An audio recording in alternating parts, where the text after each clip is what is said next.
अस्सलामुअलैकुम। Tele school के इस एजुकेशन प्रोग्राम में खुशामदीद। ये प्रोग्राम टीवी पर हुकूमत पाकिस्तान और सबक फाउंडेशन की शराकत से पेश किया जा रहा है।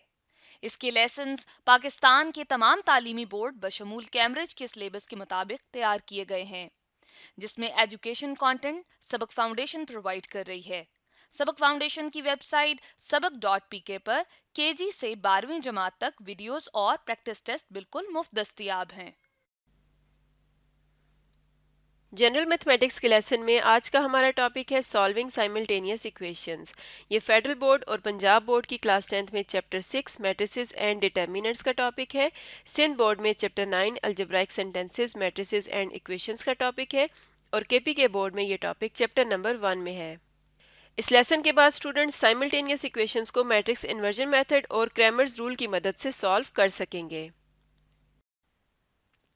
आज के लेसन और इससे मुंसलिक तमाम वीडियो लेक्चर्स को घर बैठ के देखने के लिए आप sabak.pk की वेबसाइट पे जा सकते हैं और वहां फ्री वीडियो लेक्चर्स के साथ साथ प्रैक्टिस टेस्ट भी मौजूद हैं, जिन्हें देखकर आप अपने कॉन्सेप्ट्स को पुख्ता कर सकते हैं और इम्तिहानात में ट्यूशन लिए बगैर शानदार नंबर हासिल कर सकते हैं। ये सब कुछ sabak.pk की वेबसाइट पर बिल्कुल मुफ्त दस्तयाब है। स्टूडेंट्स, आज हम बात करेंगे solution of simultaneous linear equations bye matrix inversion method. आप साइमल्टेनियस लीनियर इक्वेशन क्या होती हैं, इन टू वेरिएबल्स की बात करें हम, ठीक है, ये आप ऑलरेडी जानते हैं, ठीक है। मैट्रिक्स इन्वर्जन मेथड ये पहला मेथड है जिससे हम सॉल्व करेंगे और हमारे पास एक दूसरा मेथड है जिसको हम बोलते हैं क्रैमर्स रूल। इस पर हम नेक्स्ट लेक्चर में बात करेंगे। यहाँ पे हमारा जो पॉइंट ऑफ फोकस है वो क्या है जी, मैट्रिक्स इन्वर्जन मेथड, ठीक है। अब हम देखते हैं कि मेथड क्या है। फर्स्ट करें, हमारे पास साइमल्टेनियस लीनियर इक्वेशंस हैं, जैसे कि 3x minus 4y is equal to 4 और इसी तरह से x plus 2y is equal to 8, ठीक है। ये हमारे पास टू इक्वेशंस हैं। अब सबसे जो पहला स्टेप होता है वो क्या होता है जी, हमने इनको लिखना होता है इन मैट्रिक्स फॉर्म। मैट्रिक्स फॉर्म में क्या मुराद हुआ मेरा कि हम जो है वो, जैसे मैंने मैट्रिक्स के पहले लेक्चर में बात की थी, जो मैट्रिक्स होते हैं बेसिकली नंबर्स के कोफिशिएंट्स को एक रेक्टेंगुलर अरे की फॉर्म में लिखा जाता है, जैसे यानी 3 माइनस 4 1 और 2, ये एज इट इज हम लिख देंगे, ठीक है। अब ये हमारा मैट्रिक्स बन गया। अब चूंकि इसके अंदर वेरिएबल्स कितने यूज हुए अगर आप देखें तो x है और y है, ठीक है। तो हम x और y हमारे पास यहाँ पे आ गए, ठीक है। अब ये दोनों किसके इक्वल हैं, 4 और 8 के इक्वल, 4 और 8 के इक्वल। तो यहाँ पे 4 और 8 के इक्वल। तो यहाँ पे अगर आप देखें तो हमारे पास एक फार्मूला ऑटोमेटिकली जो बनता है वो फार्मूला कुछ इस तरह से है जी, कि अगर इन मैट्रिक्स फॉर्म में लिखने के बाद अगर आप देखें तो ये हमारे पास मैट्रिक्स A है, ठीक है, ये x है, ठीक है, और ये B है, यानी ये x जो कि अननोन है, ठीक है, और ये B है। तो हमारे पास फार्मूला बन गया A into x is equal to B, यानी AX is equal to B। अब नेक्स्ट स्टेप क्या होता है, मल्टीप्लाइंग A इनवर्स। क्योंकि हम x को फाइंड आउट करना चाह रहे हैं तो हम x को सेपरेट करेंगे। किस तरह से सेपरेट करेंगे जी, मल्टीप्लाइंग A इनवर्स को, यानी मल्टीप्लाइंग में नेगेटिव से मल्टीप्लाई लिख रहा हूं, multiplying A inverse to the left on both side, to the left on both side. ये लिखना बहुत जरूरी है क्योंकि आपको पता है कि matrices commutative law with respect to multiplication hold नहीं करते, ठीक है। तो इसलिए हम ये स्टेटमेंट लिखनी बहुत जरूरी है। जब हम लिखेंगे A इनवर्स के साथ मल्टीप्लाई करेंगे तो हमारे पास जो नेक्स्ट चीज आएगी वो होगी जी A inverse into AX is equal to A inverse into B। अब A इनवर्स A से कैंसिल आउट हो जाएगा, X हमारे पास आ जाएगा इक्वल A इनवर्स B के, यानी अननोन, यानी X और Y हमारे पास वहां पे X इज इक्वल टू आगे A इनवर्स B। अब A इनवर्स चूंकि अगर आपको पता है, अगर आपने लेक्चर्स एडजॉइंट वाला लेक्चर जो हमने A इनवर्स मालूम किया था using adjoint A our A determinant into B, तो ये बेसिकली है हमारे पास x। अब हमारे पास जो यहाँ पे अननोन चीजें हैं वो है एडजॉइंट A और डिटर्मिनेंट A। B मैट्रिक्स हमारे पास ऑलरेडी एग्जिस्टेड है, ठीक है। तो अब क्या करते हैं जी कि हम एडजॉइंट A के लिए, ठीक है, और डिटर्मिनेंट A के लिए सबसे पहले हम फाइंड आउट करेंगे A डिटर्मिनेंट, क्योंकि अगर A डिटर्मिनेंट मालूम करने से हमें ये पता चला ये मैट्रिक्स जो है, गिवन मैट्रिक्स जो है वो सिंगुलर है, ठीक है, यानी उसका डिटर्मिनेंट 0 के इक्वल आ गया तो सोल्यूशन सेट पॉसिबल नहीं होगा। अगर ये 0 के इक्वल ना आया तो फिर सोल्यूशन सेट पॉसिबल होगा, ठीक है। अभी हम देखते हैं कि सबसे पहले मैट्रिक्स का डिटर्मिनेंट चेक करते हैं कि वो डिटर्मिनेंट किसके इक्वल आता है। मैट्रिक्स चूंकि हमारे पास है यहाँ पे हम डिटर्मिनेंट के लिए सबसे पहले मैट्रिक्स का determinant A determinant which will be equal to किस तरह से 3 माइनस 4 1 2, यानी वो जो ब्रैकेट्स थी वो रिप्लेस होंगे डिटर्मिनेंट साइन के साथ। अगर आप इसको फाइंड आउट करें तो 3 इंटू 2 6 माइनस 4 इंटू 1 माइनस 4, तो माइनस इंटू माइनस प्लस हो जाएगा 6 plus 4 which is equal to 10 not equal to 0। इसका मतलब है सोल्यूशन सेट इज पॉसिबल, ठीक है, इसका सोल्यूशन सेट पॉसिबल है, ठीक है। नेक्स्ट है हम एडजॉइंट मालूम करते हैं। एडजॉइंट मालूम करने का बड़ा सिंपल सा तरीका है कि हम क्या करते हैं, 2 स्टेप्स के अंदर होता है। फर्स्ट में हम डायगोनल एंट्री जो है, फर्स्ट ये एक डिटर्मिनेंट के अंदर है लेकिन मैं इसको मैट्रिक्स कंसीडर कर रहा हूँ। यहाँ पे जो डायगोनल एंड जो प्राइमरी डायगोनल है उसके एंट्रीज की पोजीशन को एक्सचेंज किया जाता है, 3 2 की जगह और 3 2 3 की जगह चला जाएगा, ठीक है। इसी तरह -4 +4 हो जाएगा और +1 -1 हो जाएगा, ठीक है। ये आपने देखा एडजॉइंट ए भी हमारे पास आ गया। अब अगर आप इस फार्मूले को देखें तो हमारे पास x is equal to adjoint A over A determinant d into B. हम इसको सॉल्व करेंगे, आप देखें जी x हमारे पास इक्वल आ जाएगा, x is equal to adjoint A. Adjoint A कितना है आपके सामने गिवन है, विच इज इक्वल टू 2 4 -1 और 3, ठीक है, और divided by A determinant which is आपको याद है वो कितना है 10 है, और बी मैट्रिक्स हमारे पास गिवन है, ठीक है। बी मैट्रिक्स कितना है जी, अगर आप यहाँ से हम उसको ऊपर से भी देख लेंगे, बी मैट्रिक्स हमारे पास है, मैं इसको अप करूँ तो 4 और 8, ठीक है, ये हमारे पास बी मैट्रिक्स है, ठीक है। तो आप देखें हमने बी मैट्रिक्स भी यहाँ पे लिख दिया जो कि है 4 और 8। अब इसके दो मेथड्स हैं। पहला मेथड तो ये है यहाँ से सॉल्व करने के, पहला मेथड ये है कि हम इन दोनों को मल्टीप्लाई करके फिर स्केलर मल्टीप्लिकेशन के जरिए 1/10 को मल्टीप्लाई करा दें दोनों के साथ। ये दूसरा मेथड क्या है कि पहले हम 1/10 को इन दोनों में से किसी एक मैट्रिक्स के साथ मल्टीप्लाई करा दें स्केलर मल्टीप्लिकेशन के जरिए, फिर हम दोनों को मल्टीप्लाई कराएं। तो आई थिंक हम पहले इन दोनों मैट्रिक्स को मल्टीप्लाई कराएंगे, उसके बाद स्केलर मल्टीप्लिकेशन के लिए 10 मल्टीप्लाई करा देंगे, ठीक है। अब मल्टीप्लिकेशन के लिए सबसे पहला असूल ये होता है कि हम चेक करते हैं कि क्या ये दोनों मैट्रिक्स आपस में मल्टीप्लाई हो भी सकते हैं नहीं। उनके लिए यहाँ पे मैं रफ वर्क में एक जो है ऑर्डर चेक करूंगा। फर्स्ट मैट्रिक्स का ऑर्डर क्या है 2/2, ठीक है, और सेकंड मैट्रिक्स का ऑर्डर है 2/1।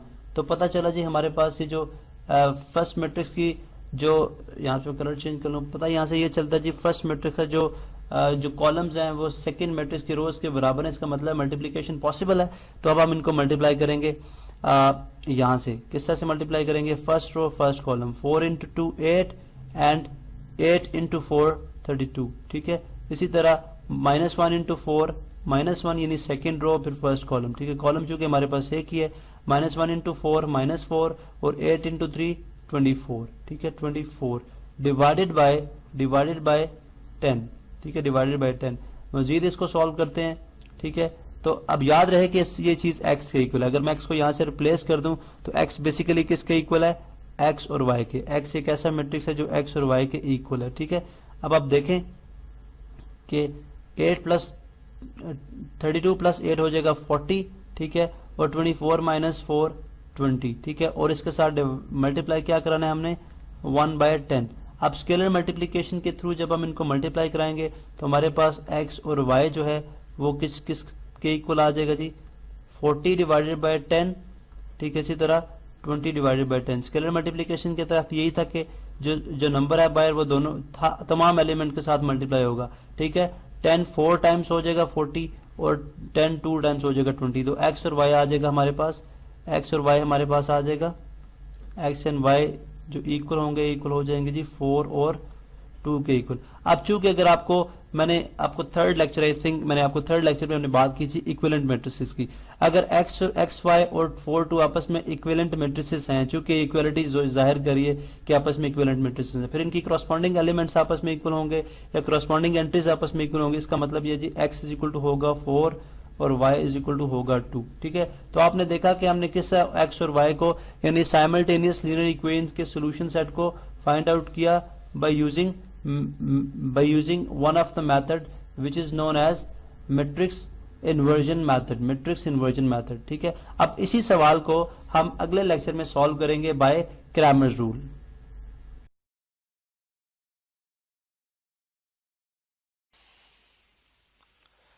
स्टूडेंट्स, आज हम बात करेंगे solving simultaneous equations Cramer rule.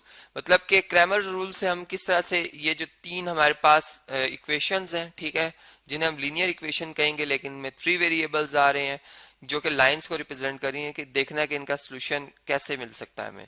अब ये बात याद रहे कि हर जो इक्वेशन है वो एक लाइन को रिप्रेजेंट कर रही है जो कि 3 डायमेंशनल स्पेस में है, ठीक है। और अगर ये तीनों लाइनें एक ही पॉइंट से गुजरेंगी, जैसे फर्स्ट करें फर्स्ट लाइन है, ये सेकंड है और ये थर्ड है, तो ये पॉइंट जो होगा बेसिकली ये वो पॉइंट होगा जो कि इन तीनों का कॉमन पॉइंट है, जिसे हम पॉइंट ऑफ कॉन्करेंसी कहते हैं। ये हम ढूंढने जा रहे हैं और ये पॉइंट हमें जो है क्रैमर रूल से जो एक फार्मूला उसमें बताया गया उसके जरिए हम इस पॉइंट को फाइंड करेंगे। तो सबसे पहले तो हमने देखना है कि ये लाइंस जो है कि आपस में इंटरसेक्ट भी करती हैं, मतलब क्या इनका सोल्यूशन भी है या नहीं। तो इसके लिए हम क्या करेंगे जी, हम इन जो लाइंस की इक्वेशंस हैं उनको पहले अरेंज करके इस तरह से लिखेंगे कि एक्स वेरिएबल जो तीनों के वो एक आपस में आमने सामने हो, वाई वेरिएबल टर्म्स और जी वेरिएबल टर्म्स, और जबकि कांस्टेंट जो है वो इक्वालिटी के दूसरी साइड पर हो। इस तरह से लिखकर हम इन इक्वेशंस को मैट्रिक्स की शेप में लिखेंगे, ठीक है। सबसे पहले आप जानते हैं इसमें कि हम जो है वो कोफिशिएंट मैट्रिक्स बनाते हैं, ठीक है, जो कि ए से जाहिर किया जाता है। अब इसमें जो कोफिशिएंट मैट्रिक्स बनेगा, इसमें पहला जो कॉलम होगा वो एक्स का होगा, दूसरा वाई का, और तीसरा जो होगा वो जी का होगा, मतलब इनके कोफिशिएंट्स होंगे, ठीक है। अब देखिए एक्स के कोफिशिएंट में क्या क्या आ रहा है, 2 फर्स्ट इक्वेशन में, फिर 3 है सेकंड में, और फिर 5 है। जबकि इसी तरह से अगर आप y के कोफिशिएंट्स देखें तो फर्स्ट इक्वेशन में 2, फिर -2 सेकंड में, और फिर 1 थर्ड में है। जबकि लास्ट जो है z के कोफिशिएंट 1, -2 और -3 है, ठीक है। जबकि आप जो है जो इसके साथ मल्टीप्लाई करते हो वेरिएबल मैट्रिक्स, वो क्या आएगा जी, उसमें से फर्स्ट टर्म x है तो इसमें फर्स्ट एंट्री x आएगी, सेकंड एंट्री y आएगी और थर्ड एंट्री z आ जाएगी, ठीक है। जबकि इक्वल टू जो हमारे पास एक कांस्टेंट मैट्रिक्स बनेगा वो क्या आएगा जी, उसमें ये कांस्टेंट आएंगे, पहली इक्वेशन के, दूसरी इक्वेशन के और तीसरी इक्वेशन के कांस्टेंट्स, ठीक है। इस तरह से ये ए मैट्रिक्स है, ये x है और ये बी है। अब चूंकि हम क्रैमर रूल्स को अप्लाई कर रहे हैं तो क्रैमर रूल्स के मुताबिक सबसे पहले तो हमें देखना होता है कि आया कि हमारा जो मैट्रिक्स है, जो कि चले अभी हम इस शेप में देख रहे हैं, कि इसका डिटर्मिनेंट भी मतलब क्या जीरो तो नहीं है, क्या ये सिंगुलर तो नहीं है। मतलब डिटर्मिनेंट जीरो होने का मतलब है कि आपका मैट्रिक्स जो है वो सिंगुलर है, और सिंगुलर हुआ तो फिर इसका मतलब है कि आप सॉल्यूशन फाइंड नहीं कर सकते, ठीक है। यहाँ पर इन्हीं एंट्रीज को मैं कॉपी कर लेता हूँ, इनको यहाँ से हम कॉपी करते हैं और यहाँ पर पेस्ट कर लेते हैं। चलें जी, या चलें इनको लिख लेते हैं, यहाँ पर थोड़ा सा टाइम लग जाएगा। 2, 3, 5, ठीक है। फिर इसी तरह से 2, -2, 1 और फिर 1, -2, 3। अब देखिए इनका डिटर्मिनेंट ओपन करने का ये तरीका होता है कि आप फर्स्ट जो एंट्री है, ठीक है, इसको इसके को फैक्टर से मल्टीप्लाई करते हैं। को फैक्टर में माइनर आता है और -1 की पावर आती है जितनी कि जिस रो और जिस कॉलम में ये एंट्री होती है। जैसे कि आप देख रहे हैं फर्स्ट रो में और फर्स्ट कॉलम में है, ठीक है, तो 1 + 1 मतलब ये -1 का स्क्वायर बन जाएगा जो कि पॉजिटिव 1 आता है, मतलब इसके साथ पॉजिटिव साइन आएगा। और इसका माइनर जो है वो बेसिकली ये जो एंट्रीज में अभी लिख रहा हूँ आपके सामने, इसका डिटर्मिनेंट लेंगे, इस एंट्री को इससे मल्टीप्लाई करेंगे, इसको इससे, मतलब इनका डिटर्मिनेंट लिया जाएगा जो कि 2/2 जो मैट्रिक्स होता है उनके डिटर्मिनेंट को जैसे फाइंड किया जाता है, बिल्कुल वही तरीका है यहाँ पर। तो ये आप देख सकते हैं ये -6 + 2 आएगा, जो कि -6 + 2 जो है वो मल्टीप्लाई होने के बाद क्या बन जाता है जी, बल्कि ये यहाँ पर -3 है, ये बन जाएगा 6 + 2 जो कि 8 बनता है, ठीक है। अब हम इन्हीं एंट्रीज को जरा नीट करके लिखते हैं, ठीक है। मतलब 2 के साथ जो मल्टीप्लाई होगा डिटर्मिनेंट वो आएगा -2, यहाँ पे एंट्री के साथ माइनस का साइन था, -2, 1 और -3, ठीक है। अब नेक्स्ट टाइम अगर मैं डिटर्मिनेंट फाइंड करूंगा तो आपने इस बात को याद रखना है कि मैं किस तरह से इन एंट्रीज को आपस में मल्टीप्लाई करूँ। अब देखें जो हमारे पास सेकंड एंट्री है इसके साइन चेंज करते हैं, मतलब अगर ये +2 है तो इसको -2 बनाते हैं, अगर -2 होगा तो पॉजिटिव बना देंगे, ठीक है। और फिर इसका माइनर आएगा। अब इसका माइनर जो है वो बेसिकली वो डिटर्मिनेंट बनेगा जिस रो और जिस कॉलम में ये है इनकी एंट्रीज को छोड़ दिया जाए, 3, 5 और -2, -3 का, ठीक है। तो यहाँ पर आएगा 3, 5, -2 और -3, ठीक है, 3, 5, -2, -3। और इसी तरीके से जो लास्ट एंट्री है इसके साइन वही आते हैं जो कि ऑलरेडी हैं इसके, ठीक है, मतलब इसके साइन चेंज नहीं करते हम। ये आप इसका रूल याद रखें तो आप डिटर्मिनेंट फाइंड करना आपके लिए बड़ा आसान हो जाएगा। अब ये हमारे पास ये एंट्री आ रही है, इनका हमने माइनर, तो माइनर में इनका डिटर्मिनेंट लेंगे, 3, -2, 5, 1, ठीक है। तो यहाँ पर आएगा 3, 5, -2, 1, मतलब मैंने पहले कॉलम लिखा। अब इसको हम सिंप्लीफाई बना करते हैं जी, देखते हैं क्या आंसर आता है इसका। देखें यहाँ पर 2 मल्टीप्लाई होगा इनके प्रोडक्ट से जो कि 6 बनता, +6, और ये -2 है, लेकिन फार्मूले में भी एक माइनस होता है, वो माइनस और ये माइनस आपस में मल्टीप्लाई होकर क्या हो जाएंगे जी, पॉजिटिव हो जाएंगे। ठीक है, पॉजिटिव का साइन आएगा। इसी तरह से -2, अब देखें ये 3 से -9 मतलब मल्टीप्लाई होकर -3 से, और यहाँ पे ये -10 बनेगा, लेकिन फार्मूले का नेगेटिव इससे मल्टीप्लाई होकर +10 बना देगा। फिर इसी तरीके से +1 मल्टीप्लाई बाय 3, 1 से 3, और 5 -2 से -10 जो कि फिर +10 बन जाएगा। अब इसको अगर हम मजीद सिंप्लीफाई करें तो ये बनता है 2 मल्टीप्लाई बाय 8 -2 10 -9 1 के इक्वल है, जबकि 10 + 3 जो है वो 13 आ जाता है। तो यहाँ पे अगर आप देखें तो ये बनता है 16 -2 + 13। ठीक है, मतलब 16 और 13 बनता है 29, और इसमें से 2 माइनस कर दें तो ये बनता है 27, जो कि 0 के इक्वल नहीं है। इसका मतलब कि हमारा जो ए मैट्रिक्स है वो नॉन सिंगुलर है, नॉन सिंगुलर है, और इसका जो सोल्यूशन है वो क्रैमर रूल्स के मुताबिक क्या है जी, सोल्यूशन इज पॉसिबल। ठीक है, हम यहाँ पे लिखेंगे सोल्यूशन इज पॉसिबल। अब जो क्रैमर रूल ने हमें फार्मूला बताया है, हम उस फार्मूला को यहाँ पर अब जो है वो अप्लाई करेंगे। ठीक है, वो फार्मूला क्या है मैं आपको यहाँ से इस मैट्रिक्स से समझाता हूँ कि ये हमारा जो मैट्रिक्स है, ठीक है, चलें इसको मैं यहाँ से कॉपी कर लूँ, इसको कॉपी करते हैं यहाँ से, और यहाँ पर हम इसे पेस्ट कर लेते हैं। चलें जी, इसको मैं कॉपी करता हूँ पहले जी।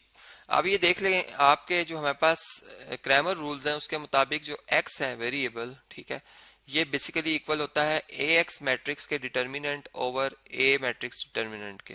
ठीक है, मतलब इस रेशो को हम x कहते हैं। इसी तरीके से y जो आता है हमारे पास वो आता है a y matrix determinant over a determinant. ठीक है, और जो हमारे पास z वेरिएबल आता है वो इक्वल आता है a z matrix determinant over A determinant की। ठीक है, अब ए एक्स मैट्रिक्स का डिटर्मिनेंट कैसे बनेगा, अगर हम इसको देखें कैलकुलेट करना चाहें तो इसके लिए हम ये करते हैं कि जो एक्स वाला कॉलम है वो नहीं लिखा जाता ए एक्स में, वो 3 1 2 से रिप्लेस कर दिया जाता है 3 1 2 से, जबकि बाकी एंट्रीज जो है वो एज इट इज आती हैं, मतलब 2 -2 वाई वाला कॉलम और जो जी वाला कॉलम है ए मैट्रिक्स का वो वही रहता है। ठीक है, इस तरीके से हम ए एक्स फाइंड करते हैं। जब हम ए वाई की बात करेंगे, ए वाई मैट्रिक्स डिटर्मिनेंट की, तो इसमें फिर हम जो हमारे पास वाई वाला कॉलम है वो नहीं लिखा जाएगा, मतलब 2 3 5 आएगा। ठीक है, और जी वाला आएगा 1 -2 -3, लेकिन यहाँ पर अब क्या आएगा, बी आ जाएगा 3 1 2, और इसी तरीके से लास्ट वाले में फिर ये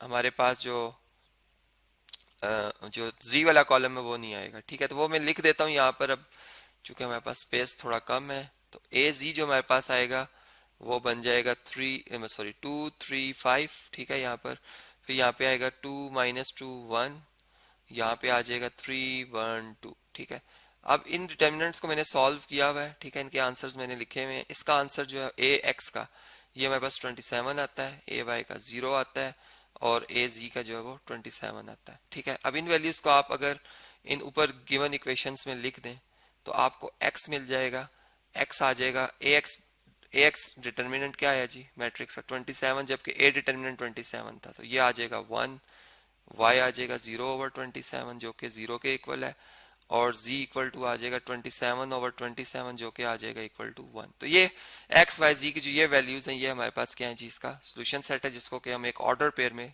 बल्कि ट्रिपल पेयर जो ट्रिपलेट कहलाता है, यानी इसमें 3 वैल्यूज हैं x की, y की, जो कि 3 डायमेंशनल में है, इसलिए यहाँ पर 3 हमारे पास कोऑर्डिनेट्स आएंगे इसके। तो ये इस तरीके से हमने यहाँ पर लिख दिया।